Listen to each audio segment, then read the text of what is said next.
ce geste du président de la République, Félix-Antoine Tshisekedi Tshilombo, les machines de l'usine de captage et de traitement d'eau de Kamina sont entrées officiellement dans la phase opérationnelle. Après le mot de bienvenue du gouverneur Marmon Banzé, le directeur général de l'Agence congolaise des grands travaux, maître d'ouvrage délégué du ministère des ITP sur ce projet, a présenté le projet à l'assistance en ces termes. Le projet que le président inaugure aujourd'hui permettra d'améliorer l'approvisionnement en eau potable de la ville de Kamina. Il contribuera à renforcer durablement la santé et le bien-être des habitants en évitant des maladies hydriques dues à l'utilisation d'eau non traitée. D'une capacité de production de 7000 m3 d'eau par jour, cette usine répondra aux besoins quotidiens de milliers de familles et d'activités économiques de la région.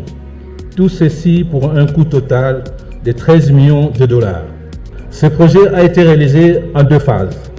La première phase a porté sur la construction des édifices et installation des équipements de captage et de traitement d'eau. Le directeur général de la Régie des eaux, qui en est le principal utilisateur, vous donnera tout à l'heure une description technique plus détaillée. Cette phase comprend le captage de l'eau, son traitement et son stockage en vue de la distribution.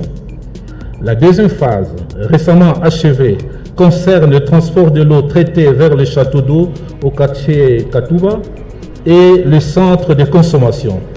Ce sont donc ces 2 phases combinées que le chef de l'État va officiellement mettre en service dans un instant. Cette dernière phase a nécessité la pose de 5 km de tuyauterie en fonte pour acheminer l'eau jusqu'au château d'eau. Cette usine est versée au patrimoine de la Régie des eaux. Son directeur général a salué cet investissement stratégique avant le mot de l'ambassadeur de la République populaire de Chine en RDC qui a rappelé la bonne collaboration établie entre son pays et le pays de Félix Tshisekedi. Le ministre des Ressources hydrauliques a bouclé la série des mots en annonçant la prochaine construction du même type d'usine pour la ville de Kananga ainsi que la ville de Chikapa. La coupure du ruban symbolique par le président de la République et le dévoilement de la plaque inaugurale ont procédé à la visite de l'usine réalisée sous la conduite et les explications du directeur général de la Régie des eaux. Il faut ici noter que cette usine moderne vient en appui aux 7 forages souvent ensablés localisés à Lukoka dont se servait jusqu'alors la Régie des eaux pour alimenter la ville.